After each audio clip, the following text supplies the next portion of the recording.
السلام علیکم۔ Tell tasty کی آج کی ویڈیو میں خوش آمدید۔ آج کی اس ویڈیو میں ہم آپ کو لے کے چل رہے ہیں استنبول کی مشہور آیا صوفیہ ماسک۔ آیا صوفیہ ماسک اور بلو ماسک بالکل آمنے سامنے بنی ہوئی ہیں۔ آیا صوفیہ ماسک اور بلو ماسک کے درمیان صرف 2 منٹ کی واک راستہ ہے۔ یہ کہنا کہ یہ فوارہ آیا صوفیہ اور بلو ماسک کے بالکل بیچوں بیچ ہے غلط نہیں ہوگا، جس کے ایک طرف ہے آیا صوفیہ اور ایک طرف ہے بلو ماسک، اور دونوں کے ساتھ تصویر لینے کے لیے بھی یہ ایک بہترین اسپاٹ ہے۔ آیا صوفیہ کی انٹرنس فی کوئی نہیں ہے۔ آیا صوفیہ کیونکہ ایک مسجد ہے تو یہ 24 گھنٹے کھلی رہتی ہے، لیکن اگر آپ اسے صرف گھومنے اور دیکھنے کے مقصد سے جانا چاہتے ہیں تو بہتر ہے کہ ایسے ٹائم پہ جائیں جو نماز کا وقت نہ ہو، کیونکہ نماز کے وقت یہاں پہ کچھ ایریا نمازیوں کے لیے مخصوص کر دیا جاتا ہے۔ آیا صوفیہ کی تاریخ بہت ہی دلچسپ ہے۔ موجودہ وقت میں نظر آنے والی آیا صوفیہ دراصل تیسری بار تعمیر کردہ آیا صوفیہ کا اسٹرکچر ہے۔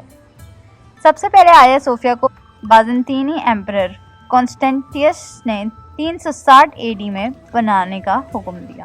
پھر 404 اے ڈی میں ایمپرر آرکیڈیوس کے خاندان کے اندر اختلافات ہو گئے، اور ان اختلافات کے نتیجے میں جو جھگڑے ہوئے اس میں پہلی دفعہ بنائی گئی آیا صوفیہ کو جلا کر راکھ کر دیا گیا۔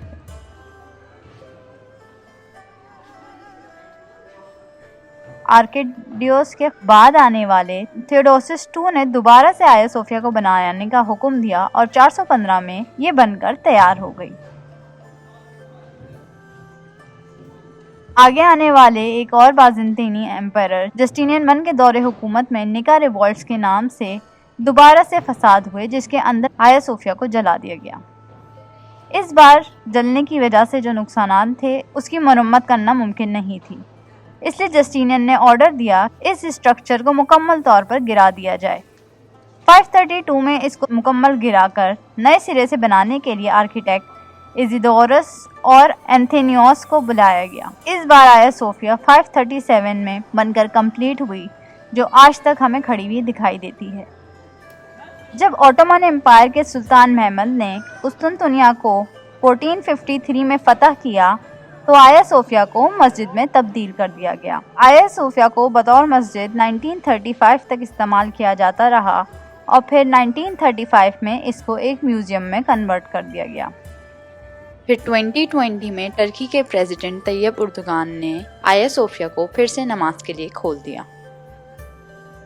کہا جاتا ہے کہ جس ٹائم اوٹومنز نے اسے مسجد میں تبدیل کیا تو یہاں کے انٹیریئر میں سے بہت ساری ایسی چیزیں جو کرسچینٹی کی نشانی تھیں اس کو بدل کے کی جگہ اسلامک کیلیگرافی نے لے لی۔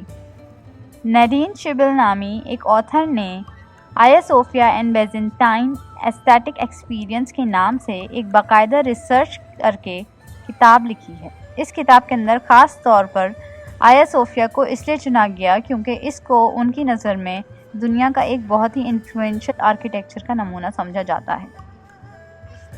اس کتاب کے اندر انہوں نے ذکر کیا ہے کہ کس طرح اس وقت کے بازنطینی ایمپررز نے خاص خیال رکھا لائٹ اور کلرز کے استعمال کا، اور باقی بھی انٹیریئرز کو اس طریقے سے بنایا گیا جس کی شان و شوکت دور تک پتہ چلے۔ مسجد کے اندرونی ستون پر اللہ کے نام، حضور پاک صلی اللہ علیہ وآلہ وسلم کا نام اور چاروں خلفائے راشدین کے نام کے ساتھ ساتھ حضور پاک صلی اللہ علیہ وآلہ وسلم کے نواسے حضرت حسن رضی اللہ تعالیٰ عنہ اور حضرت حسین رضی اللہ تعالیٰ عنہ کے ناموں کی کیلیگرافی آویزاں ہے۔ اس بلڈنگ میں آج بھی آپ کو کئی ایسی جگہ نظر آئیں گی جو نشانی ہیں اس چرچ کی جو یہاں پہلے بنایا گیا تھا۔ جتنے چاہ اور لگن سے اس جگہ کو بنایا گیا ہے اس کا سکون یہاں بیٹھ کے یہاں کے ایک ایک کونے سے آپ محسوس کر سکتے ہیں۔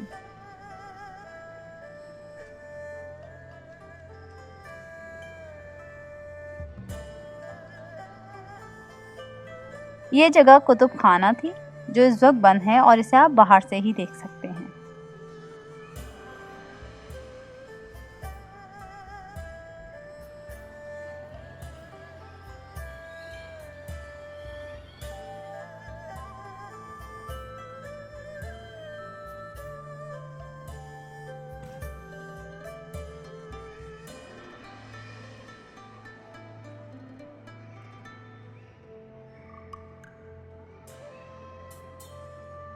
یہ جو بیچ کا فرش کا ایریا ہے، کہا جاتا ہے کہ جب یہ آیا صوفیہ کنسٹرکٹ کی گئی تھی، یہ اس زمانے کا فرش ہے اور اس کو اسی طریقے سے پریزرو کیا گیا ہے۔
یہ فیری لائٹ سے کلمہ لکھا ہوا ہے۔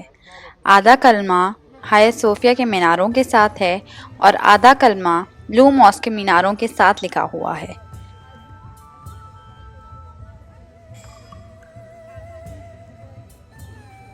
آج کی ویڈیو کے لیے بس اتنا ہی۔ آپ کو ویڈیو کیسی لگی ہمیں کامنٹس میں ضرور بتائیے۔ اگر پسند آئی ہے تو یہ جو لائک کا بٹن دیا ہوا ہے، ہاں یہی بالکل یہ انگوٹھے والا، اس کو دبا دیجئے، اور برابر میں جو ریڈ کلر کا سبسکرائب کا بٹن دیا ہے، اگر پہلے نہیں دبایا تھا تو اس کو بھی دبا دیجئے، کیونکہ بھائی آگے کی ویڈیوز بھی تو دیکھ